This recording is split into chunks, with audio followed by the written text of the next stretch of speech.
Welcome to the Garden State Baseball Podcast. Everything you need to know about amateur baseball in New Jersey. Here are your hosts, Steve DeTrolio and TJ Hunt.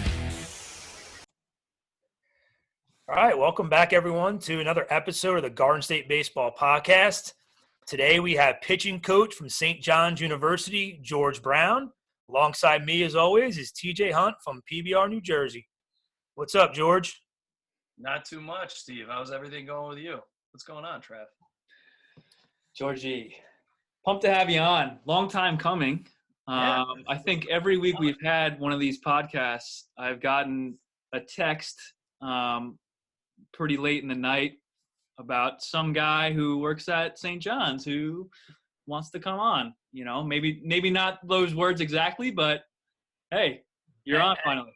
As a guy that coached you, you know, I just want some FaceTime with you. Just the opportunity to see you. Yeah. Well, you finally got it, so let's make the most of it here. I bet you those texts were G-rated, right? Oh yeah, G-rated all the way. Nothing. I'm just happy I made the cut. You know, just one of those. I'm just happy to be here. Good stuff. Politician. There you go. So what have you been doing to keep yourself busy? Combination of a lot of things. You know, I'm lucky enough that trying to find the silver linings in all these things. My wife and I have a 9-month-old daughter, so the last 2 months have been pretty cool. We got our first tooth. We started doing some babbling and stuff like that, and just spending as much quality time with family as possible. Because I think for us in the coaching world, there's definitely never going to be a time like this again. So, you know, we can sit here and be upset about it. There's people who have it much worse than we do. So we're going to value the time we have and be really happy about what we do. So I'm trying to be as intentional as possible about the time I spend with my family. And then on top of that, staying in touch with our guys. You know, the environment that they have from an academic perspective, from having baseball taken away from them, I mean, it's tough. So keeping them focused and doing a few things to keep them engaged and stay in contact. Yeah, definitely. I think we got a unique opportunity, just all of us as coaches, to really kind of take a step back. You know, we talked about, you know, what you're reading and what we're reading as far as books and just like all that stuff, to kind of get back to, you know, maybe some stuff that we wanted to do that we're always putting off because you're on the field and you're working late and you're kind of getting home, trying to spend time with your family. So I think it's really good time for like player or personal development and just kind of find times, you know, things that you wanted to do and get yourself better as a coach. No doubt. And if you're not taking a personal inventory now, you're probably not going to do it. So yeah, I'm just trying to cut as much weight as TJ has. So hey, he's got a goal. It's working, right? yeah, he's cooking. That's it. Yeah, just don't eat. No, I'm just kidding. So you touched on how you're kind of keeping your guys, you know, just motivated or just chatting them up. Are you doing anything like as a team building exercise with your pitchers or with your squad, or are you having Zoom meetings like this with your guys? What are you doing to keep them kind of abreast of what's going on? I would guess it's probably pretty typical for most places what we're doing. Zoom meetings. We do a couple different things as far as we read a book together, kind of had different guys assigned to different chapters. They'd go through and take us through their favorite key points and some tactical things to apply what we're doing. One of the other things that we did through Zoom, we did some video study and synergy meetings that we'd go through and talk about sequencing hitters, reading hitters, some of the things that you can see from a video perspective that you could see from the mound that I might not be able to see from the dugout. So, you know, the way we approach things at St. John's, you know, I'll relay on a pitch, the catcher gets it, and he'll relay it to the pitcher. He has full right to shake at any point. And if he can understand something or see something that I can't see from the dugout, it's my opportunity to teach him, to lead him in the right direction and be able to see those things. And we've done some fun stuff too. One of our guys had a really good idea that just to break up the monotony, each guy picked, you know, his favorite pitch or two that he threw this year in any situation and show it to the group and kind of explain what he was thinking in the situation. And it was just kind of a good way for our guys to chirp and get back into it and get excited about baseball and something else. And then everybody, I'm sure, has a group chat that they do with their guys, and guys send videos, quotes, all that stuff. And there's a couple of days where, hey, nobody texts in it for 2-3 days, but it gets redundant kind of doing the same stuff. So you're trying to keep it new and fresh as much as you can.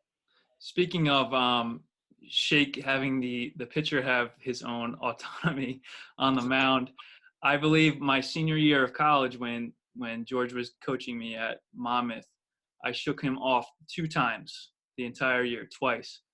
Both times ended up being home runs, including a walk-off at Siena. So, usually the coach, from my experience, learning the hard way, usually the coach has more information about the scouting report and has read it over a couple of times. So I trust the coach every time. It's all perspective too. Like it's funny because we weren't laughing about it in 2015, but we can laugh about it in 2020. And the funny part about it is it goes one way or the other. Like some guys just need to turn their brain off and make a pitch, and whatever the catcher puts down, if I'm calling it, catcher's calling it, whatever, hey, just put it down. I'm going to throw it and I'm going to execute. I'm going to trust that. Some guys need the control to say, no, this is what I'm going to do because I want to do it. And I think you haven't played for me. The only thing I ask the pitchers that I throw to or call for is if you're throwing something, you have a reason for it.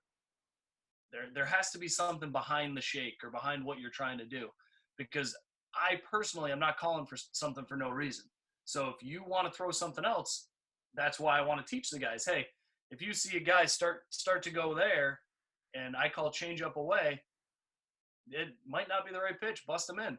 I might not see his adjustment in the box, his adjustment in his feet, his adjustment in his posture, as well as you can as a catcher or a pitcher.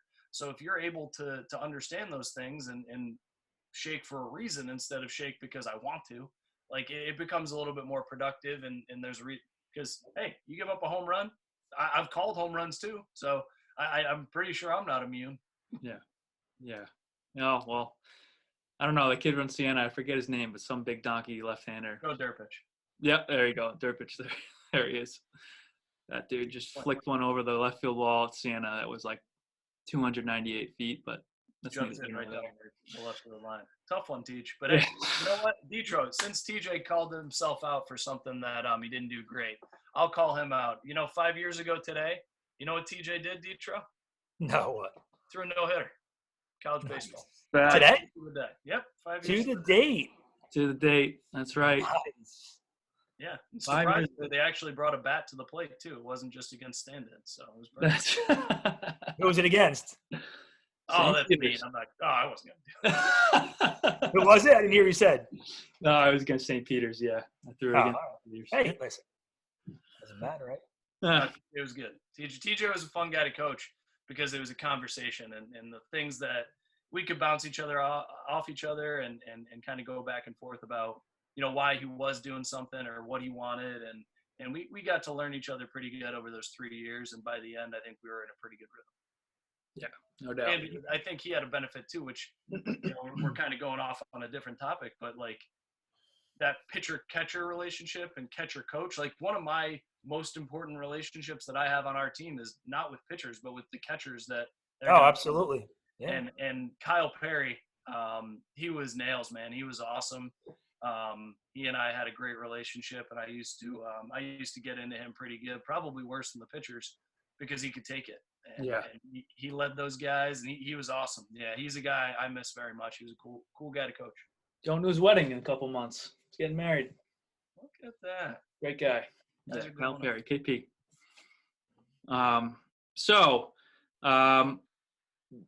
Over the winter, St. John's, their legendary coach Ed Blankmeyer, I guess retired or resigned, whatever you want to say, but ended up taking a job in pro baseball. And Ed Blankmeyer has been a staple of baseball excellence in the Northeast for so long. Can you touch a little bit about Coach Blankmeyer's legacy with St. John's and the transition to Coach Hampton taking over? Anything that I can say about Coach Blankmeyer has been said before. It's been insufficient because whatever I say about him, it's not enough. Anybody that's been around him, there's there's a different energy than when that guy's in the room. He's a special person and a special baseball coach. The beauty of his legacy is that it lives on in the program, and that's exactly what he'd tell you.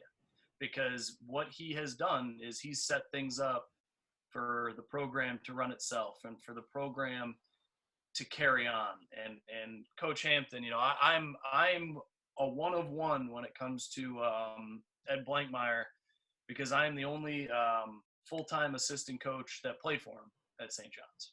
So I was lucky enough to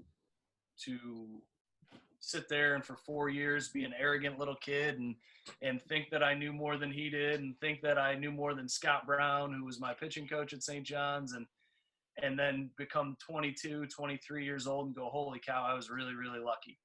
And at the age of 30, I was even luckier to be able to go back and give back to something that, you know, anybody who has the chance to go back to their alma mater and do something, it's a special feeling, because that place that gave you as much as it did, giving back is the most rewarding thing that you can have. So, you know, the transition, like I said, luckily, Coach Hampton was an absolute rock star when it came to it. I mean, you want to talk about a tough position, trying to follow a guy like that mid-year in a year where we had a lot of new guys.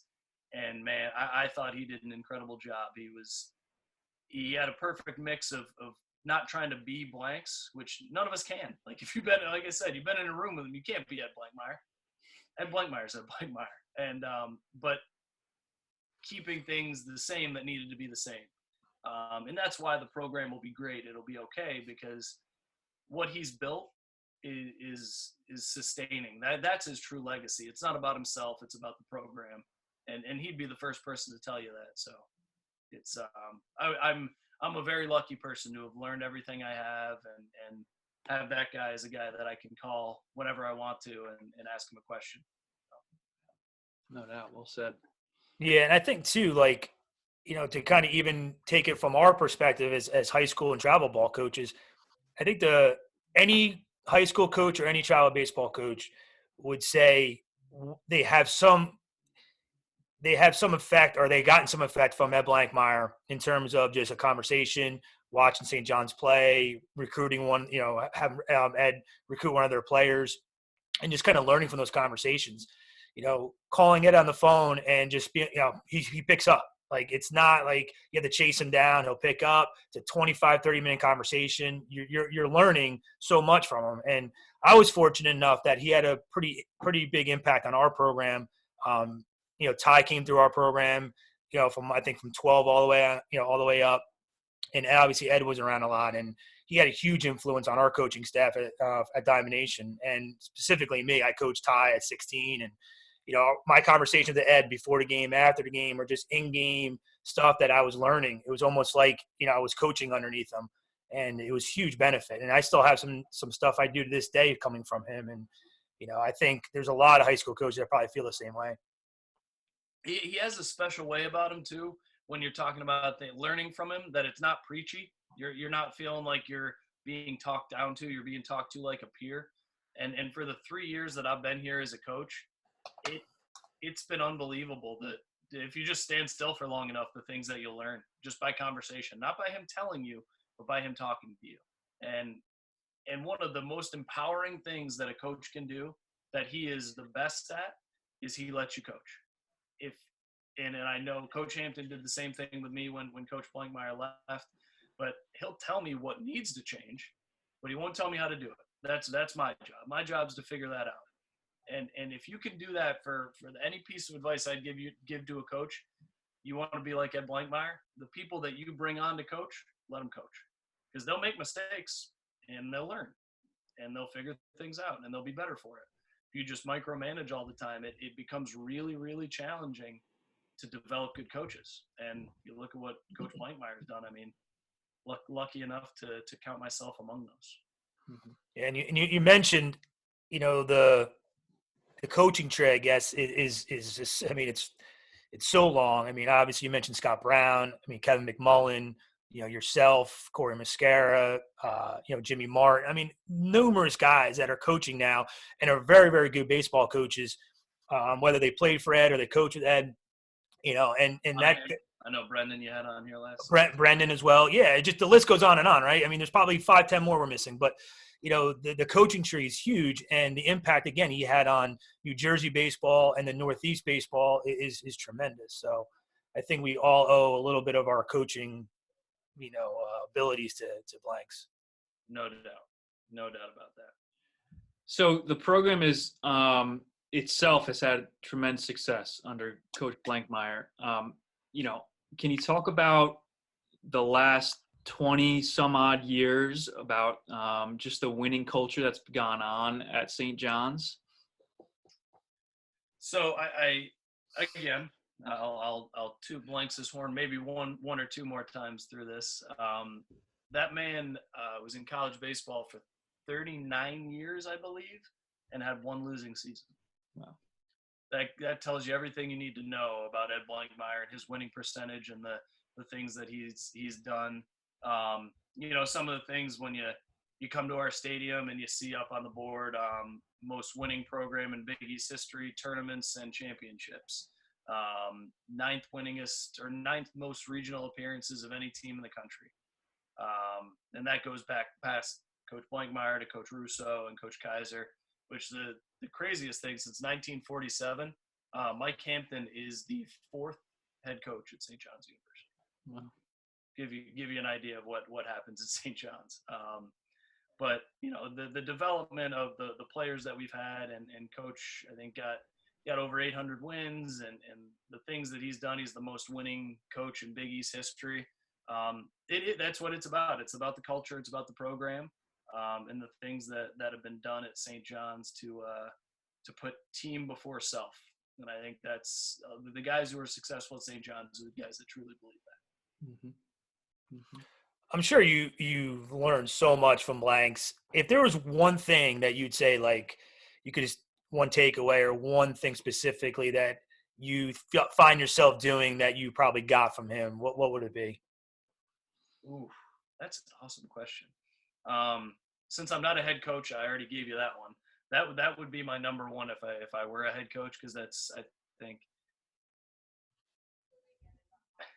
believe it or not, so that's a guy that's 65 years old, and if you want to understand what he is, come onto our bus after a victory when the guys blast New York, New York, and then all types of techno and rap and everything.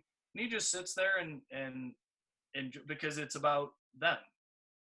If you can understand one thing as a coach, it is no longer about you. Your career is over. And if you can understand that you need to adapt and adjust to the guys around you instead of making them do the other way, because he is a different coach now than he was when I played for him, because players are different. So you can't just be stubborn and be the same. If you land, and I think, not one of the topics that we really want to go deep into, but like you talk about analytics, you talk about TrackMan, Rapsodo, all those types of things. You can either stick your head in the sand and be ignorant, or you can see what's out there for you. Or you can say, no, I'm 65. I don't need to text. One of the person who sends the most text messages on our group messaging app is Ed Blankmeyer, and always was. And it's because he refuses to let the game pass him by, and it won't. Yeah, it's funny you say that too, because I feel like, always talking with Blanks, he has the ability to kind of stay new, right? Stay young, stay hit, right? With the kids, like, he'd never kind of got, the game never passed him by, or the kids never got too young where he couldn't relate to the kids. And I think for any coach, that's a huge thing to understand, because like you said, right, the kids are changing. It's not like they're going to adapt to you. You have to learn to adapt to the kids if you really want to get your message through. And the message is probably the same, but just the way you're conveying it or passing along to your team. But, you keep your principles the same, but you get them across maybe in a different way. Yeah, exactly. No, 100%. And I think that's, he has that innate ability to just kind of, I don't know how old he is. 65. I mean, I don't know how old he is, but you wouldn't think he's a day over 40. Like it's just the way he kind of goes about his business, and he's, just Full it's head of awesome. hair helps that though. Head of hair, yeah, right. Full head of hair that he's got. You ask him, he says, "I got a good wife." God bless him. God bless him. Oh, that's great. That's so great. So can you talk about the last time I was at St. John's was when my little brother was there on a recruiting trip, and that was 4.5 years ago or so. Can you touch on the upgrades to the facilities that you guys have experienced over the course of the last 4 or so years? Yeah, we are very lucky at St. John's to be supported the way we are. We fall of 2017 into the spring of 2018, we got a $2 million university funded upgrade to the facility and the turf. They put in brand new turf. We were natural before that. With that came upgrades to our video system. We have 4 cameras that are trained on every pitch that's thrown on our field whenever we turn them on. Full computer system up top with a screen that you can sit there and everything's logged. And it's for the development aspect, it's what's the most important thing to us, because that's what our program has been built on, is developing players. Because you can talk about Ed Blankmeyer and Mike Hampton and Scott Brown and all the amazing coaches that have been through here. You don't do it without good players. You don't take bad players and make them a good team. And so if we can develop those players that are already talented or are missing one little thing in their game and put them in a position to be successful, that's where we're going to be really, really fortunate to have the things that we do, from an evaluation standpoint and from a technological standpoint. TrackMan was actually at our field the day before our first home game, and they weren't able to fit the holes on the top of our press box. So we have a TrackMan unit that is sitting on campus right now. We've been lucky again to have that support from the university, and we've had the cosmetic upgrades. They're going to be doing the padding, they're going to be doing all the other stuff, but we wanted to address the parts that are going to make our players better first, because if we do the things that's not what our program's about. And one of the things that I say to all the players who come on visits and come around with us, we've got a great deal with Rawlings, we've got a great deal with the university and Nike and the things that we get. If you're coming to St. John's because you get a St. John's logo on your Rawlings custom glove, you ain't the right guy, man. Like it's about what you do with that as opposed to the things that you get. And that's why the turf and the camera, that makes you a better player. And the other stuff is just kind of noise. It's drama. It's stuff that doesn't really matter. And on top of that, one of the things the university and Coach Blankmeyer, but Coach Hampton has carried on, their thought process when it comes to developing our players and developing the people that we bring into our program is answer one question: is it going to make us better? That's the question. The answer is yes. The answer is yes. So we need velocity belts, we need J-bands, we need plyo balls, we need whatever. It's a buffet out there in our closet in the bullpen. And I know we've had Blast Motion, we've had Modus, we've had Bats, different video programs, Synergy, all these things that, that's the university saying baseball matters here. And there's no better way to say that in a sport like ours than by supporting us financially. That's awesome. So, like I said earlier, Coach Blanks had, a big impact on our program, and he used to come and do a lot of college recruiting talks to our players. Mm-hmm. And one of the things he used to start off there when he was talking about St. John specifically was where it was located. Because I think many people think like St. John's, it's in the city. I don't want to go to I don't want to go to school in the city. And he used to, that's the first thing he said is, no, it's not in the city. And I think there's a little bit of misunderstanding about that. So why don't you elaborate on that a little bit for our listeners? So I am from upstate New York, and I had the exact same thought process. When I got the St. John's letter, New York City, you think you're going to walk on campus, stand in the middle of campus, look up and see the Empire State Building or the Statue of Liberty. And it's just, that's not the way that it is. We're located in Queens. It's right in the Flushing, Fresh Meadows. We're 10 minutes from from Shea Stadium, Citi Field, and we're in a very residential part of New York City. I live about 12 minutes from campus, and you talk about this pandemic and the way things are going. It's odd because I think people probably think like I have zombies walking outside of my front door and it's like a post-apocalyptic wasteland. And my wife, daughter, and dog, we go on a 5-mile walk every day through houses that you look like you're in suburban New Jersey. It's just a way different feel than you expect. And that's what everybody says. They get on campus and they're like, really? Man, I did not. For a lot of guys, that's the toughest hurdle to get over. It's that mental leap of saying like, man, I'm in New York City.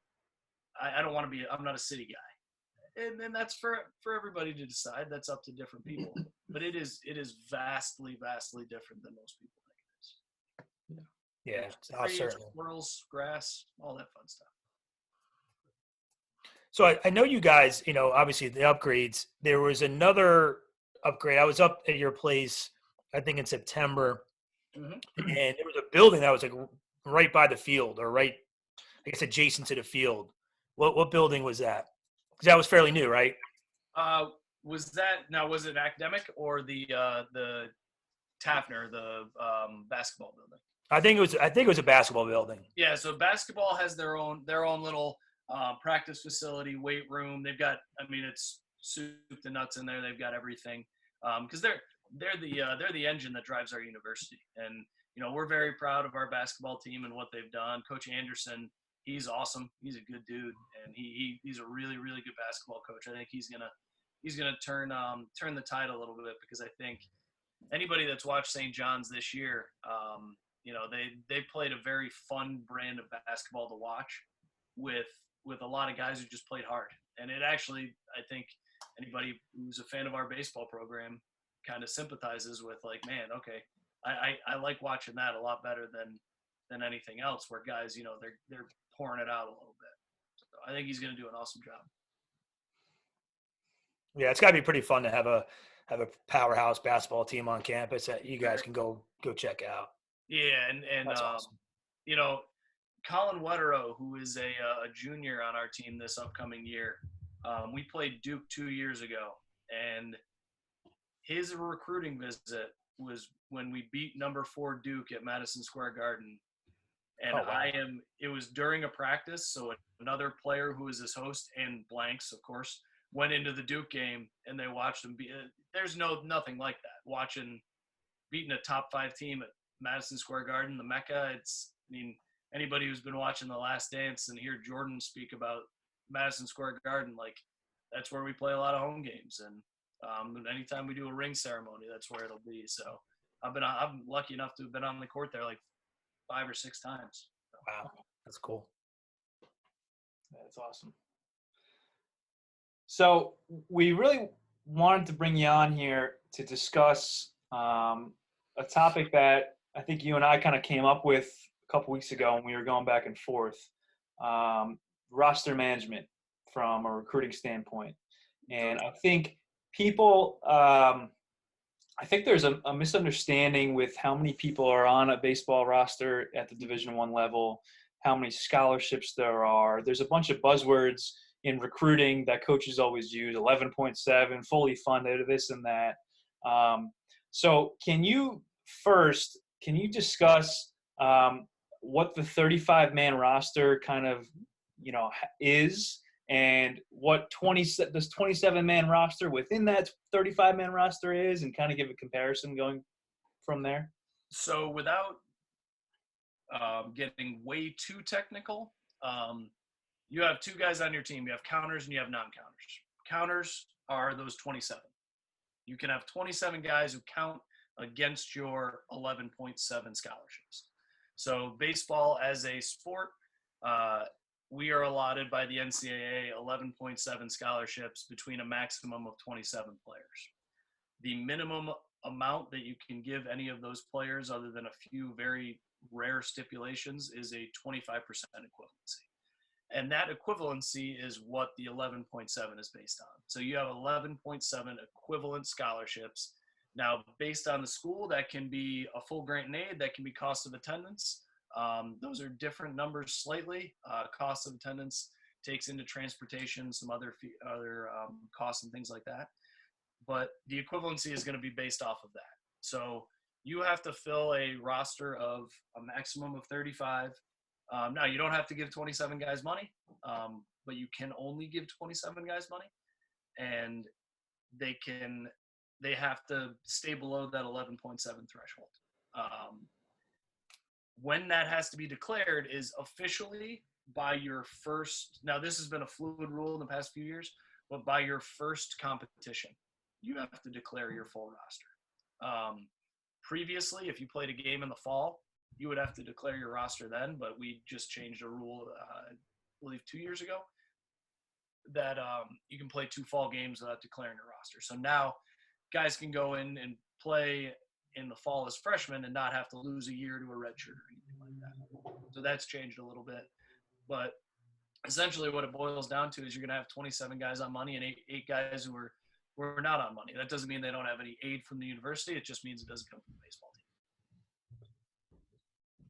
And I guess being a college coach and recruiting coordinator, your job is to kind of juggle, that 11.7 baseball money, right? Every single year, every summer you go out recruiting, right? So you're anticipating guys graduating on time, perhaps anticipating guys getting drafted after their junior year, and saying, hey, we have this guy, he's a right-handed pitcher, he's on 60% baseball money, I think he's going to get drafted because he had a great year as a sophomore. So what can we do with that potential 60%, with this recruiting class that's coming in? Can you kind of discuss the process that goes behind that as, your coaching staff and just go in depth if you can?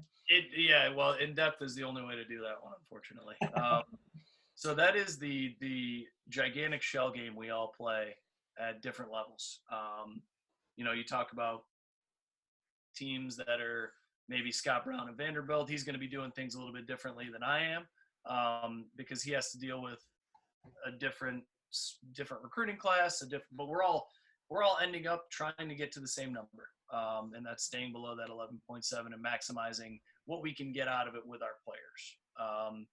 So are there guys that we kind of earmark and we look at, hey, this guy, he's got a shot, man. Like we were lucky enough in 2019 to have 4 pitchers drafted, and based on their profiles, based on what we heard from scouts, and that's who you have to talk to. You have to talk to scouts. You have to talk to the people who are going to end up being part of those decisions and say, okay, well, what do you think on this guy? Because personally, we know the signability of our guys. So, hey, this guy gets $40,000 in the 36th, he's gone. Or this guy doesn't get his money, like he's good coming back. And you kind of have to weigh all those things. That's with a recruiting class that's incoming, that most of them have been recruited probably 18 months previous, 18 to 24 months previous. And you have to understand that baseball, unfortunately, with the size of the roster and the cost of school, is going to be a sport that has attrition as well. So you won't have a single school that doesn't have a guy transfer.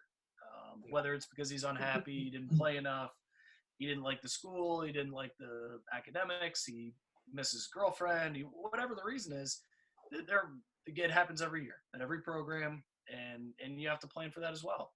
So, in some senses, does everybody overspend a little bit? Yeah, maybe, probably. Do you save money for junior college guys late? Yeah, that's probably part of it too. It just, again, it ends up being, and this is where I'm very lucky. I went to St. John's and I graduated with a business degree. So I was an accounting major in college. And one of the things that we have is we have a big Excel spreadsheet that budgets us out for the next 4 recruiting classes at all times. And the amount of changes that you have in those classes are huge because, okay, well, this guy leaves after a freshman year. Now the money changes for 3 years. You didn't expect that guy to leave, but he did. So now this guy, with the injury that he had, he's going to be back for next year. So now we kind of move that money around. And it becomes a little bit of a, like I said, a little bit of a piecemeal kind of, you figure things out. you make plans and then you realize that they're not going to happen the way you plan them, and then you make a new plan. But if you don't start with something and start with an idea of the way that you want to go about building your roster and understanding the value of different positions, different academic profiles, different classes. If we've got a lot of money committed in 1 year and we lose a guy through a transfer, we might be more likely to go to a junior college route because we add another guy to this class. We're packing a lot of money in there so that, okay, maybe when they're sophomores and juniors we'll be really good, but we're not going to be balanced. And when they leave, we're in trouble. So that's part of it too. You have to kind of understand the way that your money is distributed positionally. You have to understand it by class as well. Yeah. So, I think very, one of the simple and easy. one of the big misconceptions too for parents and young players going, starting this process and starting to understand it is obviously the 11.7 is for 4 years, correct? It's not 11.7 for each graduation class. It's 11.7 for the duration of their right. Yes, in any given year. So for 1920, you have 11.7, and then whoever rolls over the next year, that adds up to 11.7. So that group, I mean, if you're there, it's not for every recruiting class. No. So I think what Steve was saying, like if you have juniors on your team, it's not 11.7 for the 8 juniors that you have. It's for the full 27 man. 11.7 for the whole roster. Yeah. So I think that's one misconception some parents and players have. The other misconception I think too is the percentages. You don't have to speak specifically to St. John's, but if you had to say like average position player across Division I baseball, is it between 35-40%? Like, what do you think that number truly is? I mean, it depends on position. It depends on need. It depends on fit. It depends on level. And it depends on what we see as your immediate impact. Are we going to be able to go and spend 75%, or because we do numbers as opposed to percentages, but we can't spend 75% on 4 position players because more money goes into pitching. Yeah, absolutely. And that's the reality. Now, hey, if we see a guy and it's just like, that's the guy, like he's going to hit third for us for 3 years and then he's going to be a first rounder. Yeah, go spend on that guy. Go get the right guy. Because if you're going to spend 70 on a guy that you don't know if he's the right guy, spend 80 on the right guy. I think the money does tilt more towards pitchers for sure. Yeah, definitely. Go ahead, Teach. Can you talk about how, as coaches, you use both baseball money and academics to kind of combine into one type of scholarship? Because I grew up with guys, I played with guys that said, oh, I'm on, 60% or I'm on 80% going to wherever, but it may or may not be full baseball money, right? It could be a combination, and most of the time it's mostly academic money. So can you talk a little bit about that, how coaches kind of combine it? So what you're going to end up seeing when you talk about that combined process is it has to be, if you're going to give baseball money, it has to be merit-based money. And based on the school, it's going to be different. St. John's, we're very fortunate that we want the absolute best students. So if you are a good student and you have a great academic profile, they're going to be very generous towards a kid like that. And then if you're above a certain threshold, it's going to be different for different places based on their merit-based money and the things that they have. You can start combining with athletic money. I think it's against NCAA rules to go into exactly what we do, but from our perspective, we find our guys that profile well for us, because you can get a guy on 70% that only costs you technically 30, and it's the best case scenario for everybody, because when you're the pitcher on 30% but making 70, and now you got a guy at shortstop that's a 55%er and a second baseman who's a 45, the money can be spread out a lot better, as opposed to saying, okay, well, if we want to go get the guys we want and it's all baseball money, it's really tough to build a balanced roster. And I think for a lot of programs, it's different everywhere. I've been on a lot of sides of it where I was at Siena College. That was a different situation. Getting academic money there was very challenging. Monmouth University and St. John's are pretty similar. I think the types of students, the profile is similar. I wouldn't say the same, but similar. And you go to a place like Stony Brook, where I was at before St. John's, or Binghamton, and good luck getting academic money at one of those state schools, because you gotta be very, very special.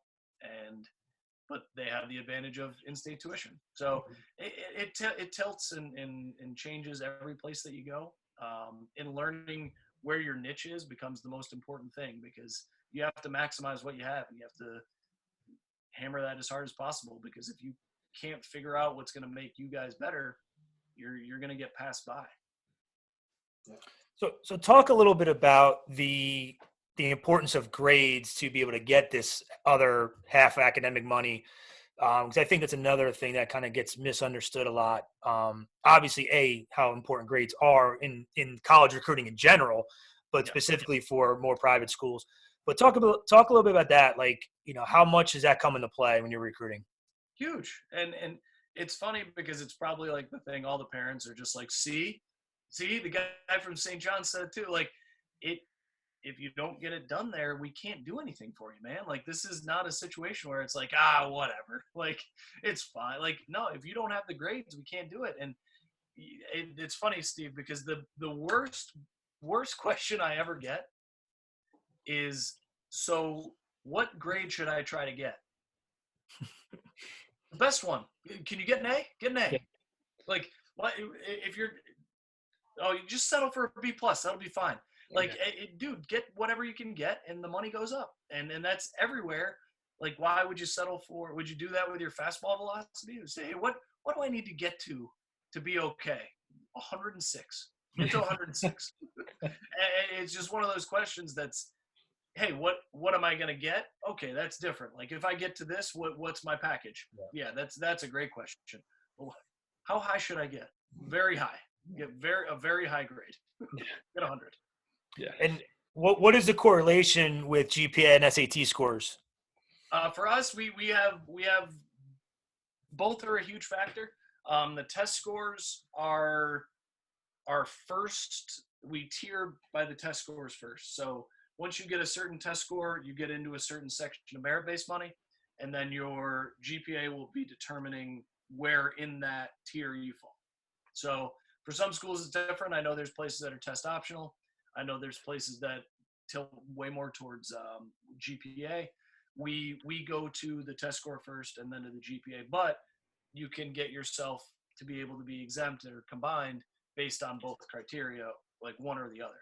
You don't have to have both. Gotcha. Wow. I'm glad I don't have to do that. That sounds pretty difficult to do. I'm not really a numbers guy. You know that, George. What, go to school, TJ? Yeah. Just adding stuff up and trying to juggle this and that.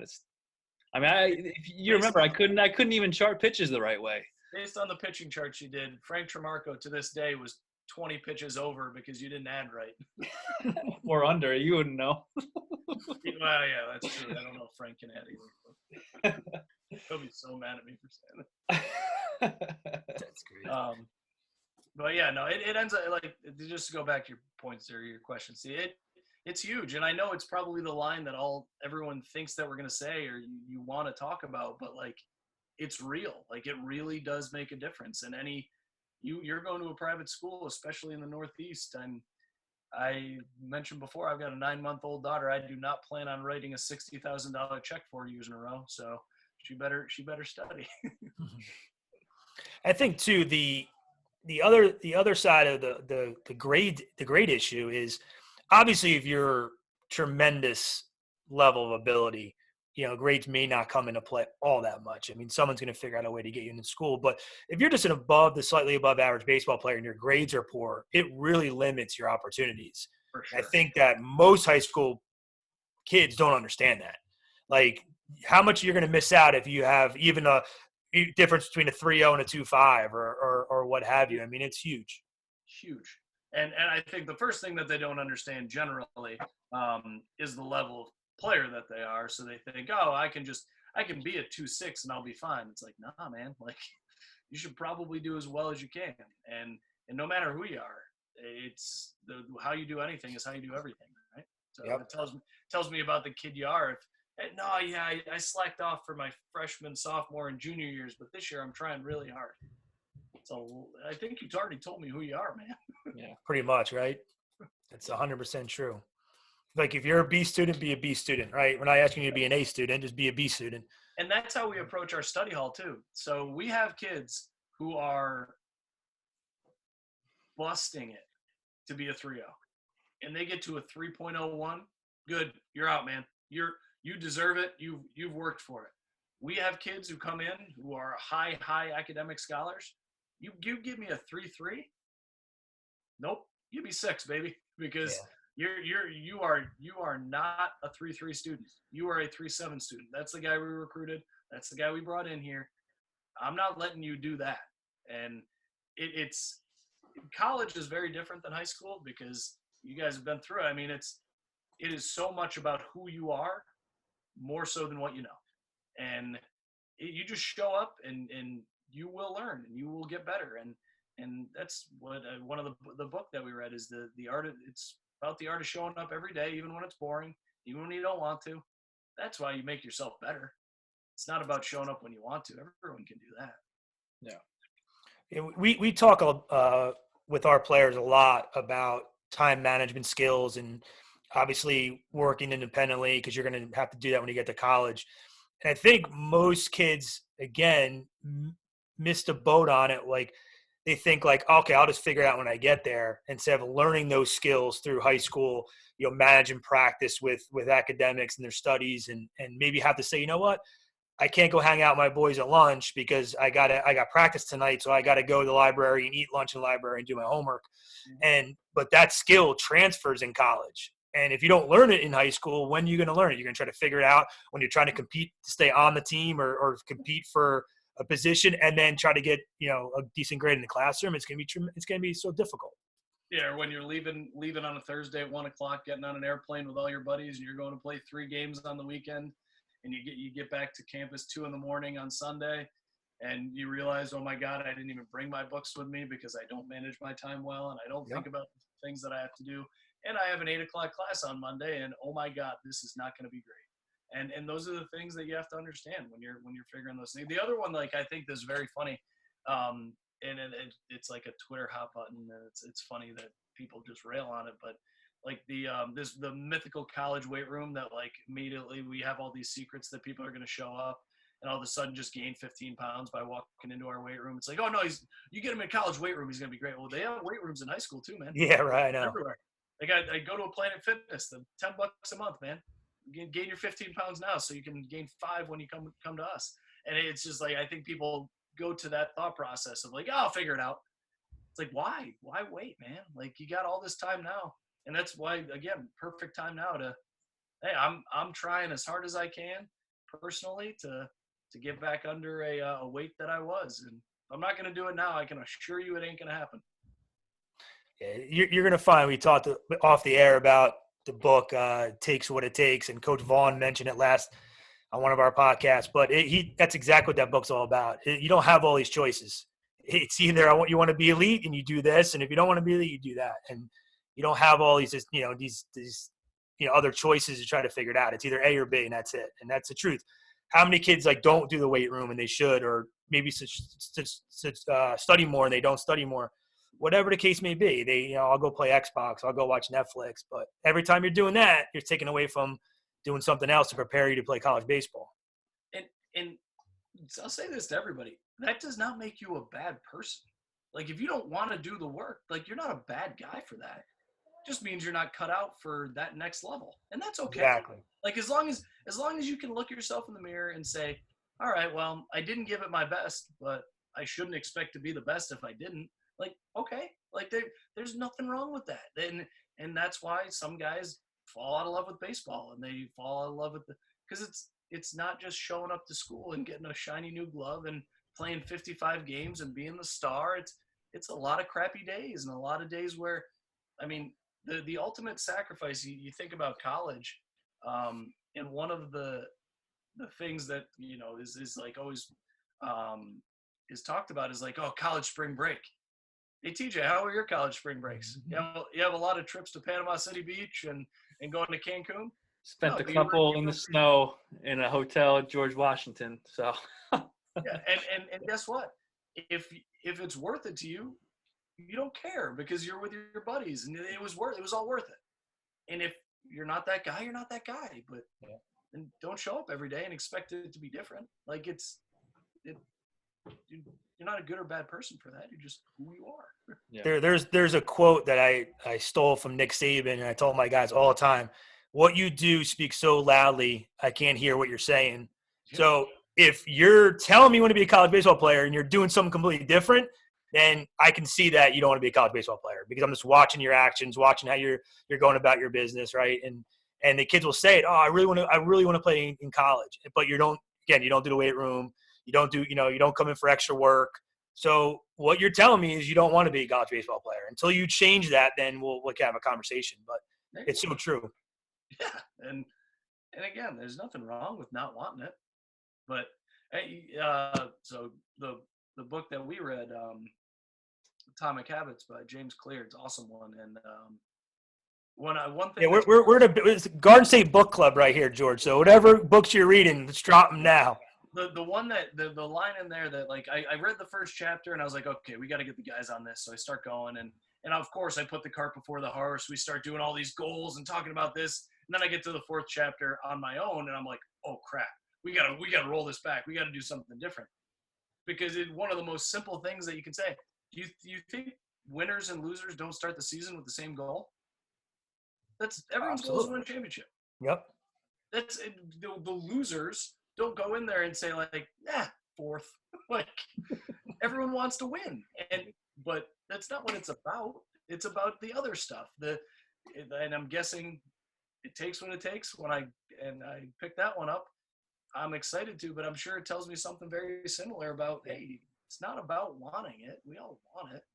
It's about proving you want it. Again, there's not all these paths to go down. There's like very few paths, right? And that's what we learn, and then you learn that obviously through experience too. We're sitting on the other side where we made all the mistakes already, but but we don't want the kids to make the same mistake. That's why we teach. That's why we coach, right?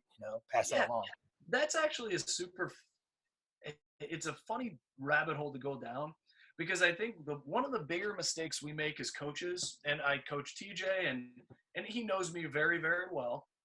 And one of the things I think we do is we as coaches forget the mistakes we made. And we judge kids for their imperfections when we had every single one of them. Yep. Guess what? When I was 16 and I hit 90 miles an hour for the first time, if I had a Twitter machine, I would have put it all over the place. But we didn't. It wasn't what we had. We had AIM, and it was just different. And so we were judge, jury, and executioner on these kids who have a platform and a venue and make mistakes and tweet that they got an offer from somebody. Well, yeah, would I have done it? It's really easy for me to say as a 33-year-old, that kid's that's not my kind of guy. I wouldn't do that. I don't know that. Maybe I would have. I might have done that. Who knows? So we rake these kids over the coals for all their imperfections and their mistakes. And if you know the kid, hey, okay, like I can accept that. But some kids, they're telling you who you are at the same time. So I think that's an interesting thought process when you talk about the mistakes that we made. Hey, appreciate the mistakes you've made. Try to teach other kids and understand that they're going to make the same mistakes too. They're going to go out on the wrong night. It's going to happen. Accept that, let them learn, and help them in the future. And we started off this podcast by saying, you one of the great things about Blanks was he as a coach, he let you make mistakes. And, I'm sure we all have our fair share of coaching mistakes, and then you learn from them. And you just kind of, it's all learning, right? Athletics, sports, you're just constantly learning about yourself. You're learning about your abilities, whether you're a player, whether you're a coach. So, it's all interesting. No doubt, man. No doubt. So what else we got on our agenda here? What do you get? You're the question guy. What do you got for me, Teach? I think we covered all the books that we need to read. I think that's for sure. We're probably good on books. I did get into one book. Corey was talking about it, Mascara. It was chop wood, carry water, and then there's a second one that Rob brought up. It was pound the stone, and they both had Same concept.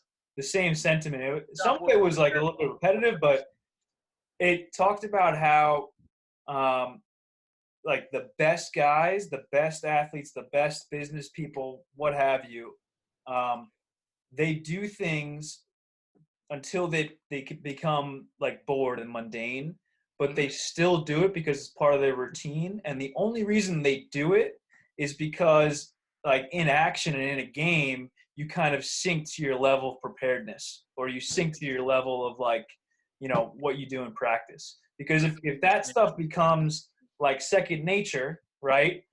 Now when you're doing it in practice, you're like, oh man, now it can become so easy. Now you're thinking of something else, right? And I forget the author's name, but he goes into something with like your brain and how like these different connections in your brain are created, and it allows you to bring your brain somewhere else while you're doing it. It becomes so easy. So there's actually an awesome chapter in that book, and it talks about it long, but paraphrase a little bit, and it talks about the fact that what you're doing every day is building the house that you're eventually going to have to live in. And I think for our guys, that's a concept they've grabbed onto pretty good, because hey, if you want to build a poor foundation, you got to live with that poor foundation. And when something leaks in, it's because of the foundation you built. It's not because something went wrong for you, or it wasn't fair, or you got screwed. Like it's truly like you didn't do a good enough job building your foundation, and that's why things are the way they are. So if you don't pay attention to the house that you're going to have to live in, then it says as much as anything about the person that you are and what you should expect coming back your way. Yeah. Certainly. Slightly changing gears, I want to go back to the roster in terms of traveling. So I think again that's a little bit of misunderstanding of kids. Like they think like, oh, okay, I'm going to play college baseball, so I get to travel to all these places, and that might necessarily be the case depending on the travel roster size. So why don't you just touch upon that real quick? Yeah, conferences will have their own travel rosters. I believe the Big East is 27. You can put guys in uniform, get guys on a plane. If you're at home, you can dress for anything, but you can't be activated. I believe that's different conference to conference. I think some are 25. I think years ago the Big East was 25, and they bumped up to 27 a few years ago. Preseason trips, that comes down to more budgetary concerns, and you kind of figure out, hey, we got 34 dudes on the team. We're comfortable paying as a university for 28 players, our director of operations, a manager that's going to work the video, 4 coaches, a trainer, and a sports information director. That's where we are. So that's a travel roster. Are there places that travel 35 players? I don't know any of them. I don't know a lot of places that travel everybody. I think that's probably budgetary and by design. If there's no threat of you missing that trip, then where's your motivation to go from 35 to 27? I think that's probably something that a lot of guys don't want to hear, and probably they think if they're the 33rd, the coach is wrong. One of the things that is not widely talked about is people's struggles like that. And if Ed Blankmeyer was on here right now, he would tell you the first trip of my sophomore year, after I threw 2 pickoffs away in an inter squad, I didn't go to Texas Tech. Because out of those 35 guys on the team, the best 27, one of them wasn't me. And you know what I did? I looked in the mirror and I said, he's wrong. I'm right. I should be on that trip. And then later I realized, well, he probably wants to win. If I was going to give him the best opportunity to win, I'd probably be wearing a uniform right now. So maybe I should figure out what I'm doing wrong instead of thinking that he's wrong. And it pushed me to get to where I got to in my career, and something that I'm lucky that happened, because I think without that wake-up call, sometimes it just doesn't happen for you. And you show up on that list every week, there's no urgency. I think it's an interesting situation only because it's probably the first time in a player's career, right? High school, it doesn't happen. Travel baseball, it certainly doesn't happen. So, and I don't think they even think about it, right? Like if you ask, 20, kids that are going on to college right now, the 2020 class, what their expectations are to travel, they would be like, well, what do you mean? And then you bring this up and they probably don't even know. So it's all those things, obviously, to kind of educate them a little bit more. And, because it does matter. And obviously to work for that and understand, like, it's not going to be given to you just because someone, you're on the team and whatnot. And I think the best thing you can do is, and this is something I preach to our guys and I preach to myself, and I constantly need to get better at, we all do. But if you are not a good and harsh self-evaluator, then you are going to have a very, very long time in this life. It is going to be very challenging for you to get better and progress. And those guys that, hey, it's not personal. We didn't look at the roster and go, okay, which 27 guys do we want to hang out with on the bus the most? No, which 27 guys do we think are going to win us baseball games? Because that's our responsibility as coaches. And in all reality, most of the times the guys write the lineups themselves. They write the travel roster themselves by their performance, by the way they act, by what they do on and off the field, but mostly on the field. Like, we evaluate you every time. And if you can look into your eyes and in the mirror and say, you know what, I deserve to be on there. Take a different thought process for, okay, why am I not? What have I done that has made me not be part of that roster? Because if you can look at it not from your point of view of you getting something taken away from you, and look at it from ours. Well, you threw 46% strikes with your fastball. Probably ain't going to cut it, man. Maybe we need to be a little bit better. And if a guy can say that, like, man, I wasn't good enough. Hey, it took me a little while to figure it out, but in the end, you look at yourself in the mirror and say, okay, I need to be better. How am I going to do that? Yeah, you touched upon it. I mean, self-awareness, right? I mean, if as adults, as players, all of us, like, if you're not self-aware and understand, like, how you need to get better, and I'm sure that's a topic of conversation. You have recruits on the phone after a tournament or whatever. Those conversations come up. But it's huge, and I think some kids don't have that because of the environment, and the parent aspect right now of some of that stuff going on. But it's definitely a huge trait for players that do have it. Yeah, it's. I mean, that we could do a whole meeting on books. We could do a whole meeting on stuff like that and talking about the mindset. But in the end, you hit on the most important part. It is almost universally the people that are surrounding the player.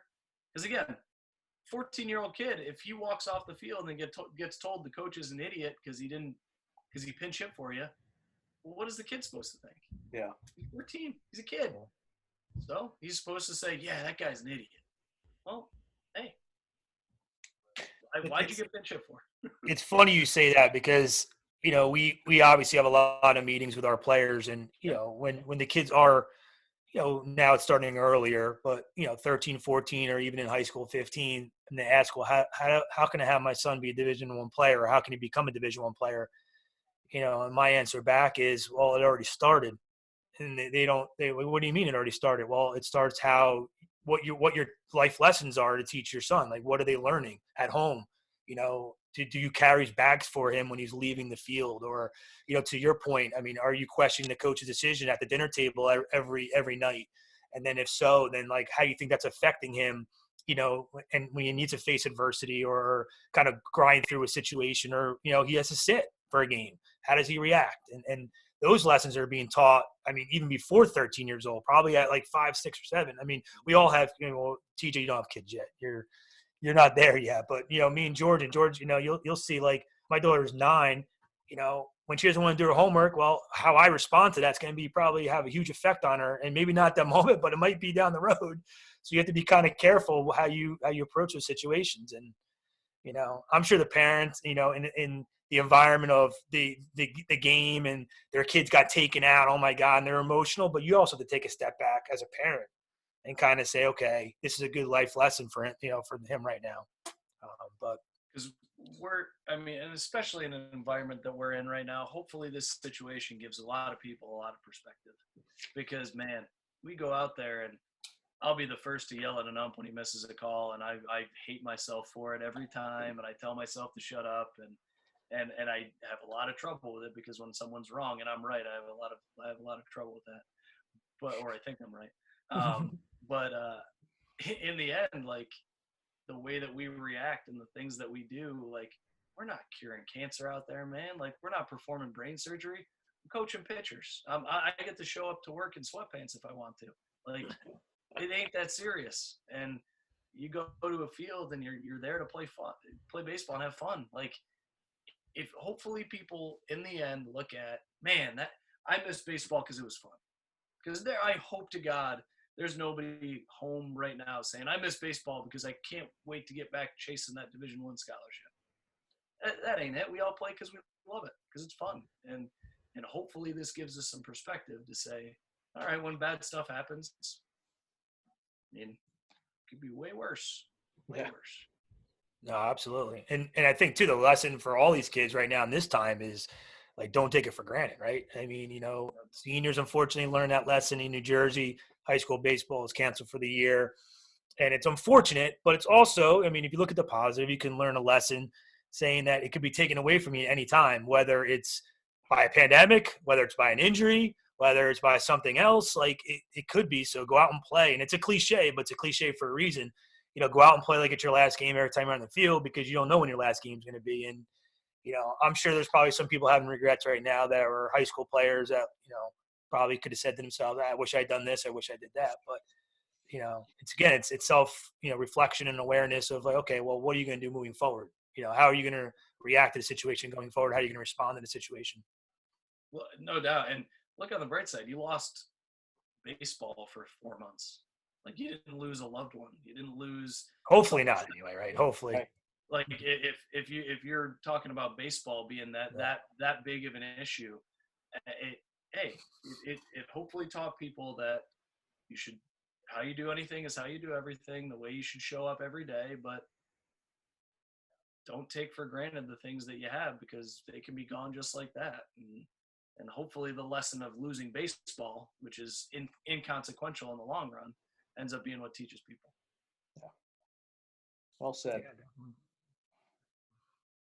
appreciate it, TJ. Well, we don't want to take up too much of your time. We know that you got a 9-month-old who's hopefully asleep by now. If she's not asleep, my wife is doing a very good job of keeping her quiet. Yeah, luckily she's a good sleeper. 7 to 6 every day, 11 hours. Can't complain about that. Knock on wood. Yeah, no kidding, right? Last time I did that, she was 7 to 7 up until 2 weeks ago, and then she decided, 6 o'clock will work from here on out. Oh, man. Well, thanks a lot. We really appreciate you coming on. Always great catching up, and hopefully we'll get a chance to see you at a ball game sooner than later. Yeah, absolutely. And yeah, I appreciate you guys having me on, and all the great things you guys are doing during this time. It's awesome. Always good to listen, learn, and just talk baseball at times, because maybe that's the thing that we have now. We don't get to do it too much when we want to, or as much as we do when we want to. So we have this opportunity now. Definitely. We appreciate it. All right, George. Peace. Bye, Travis. All right, be good.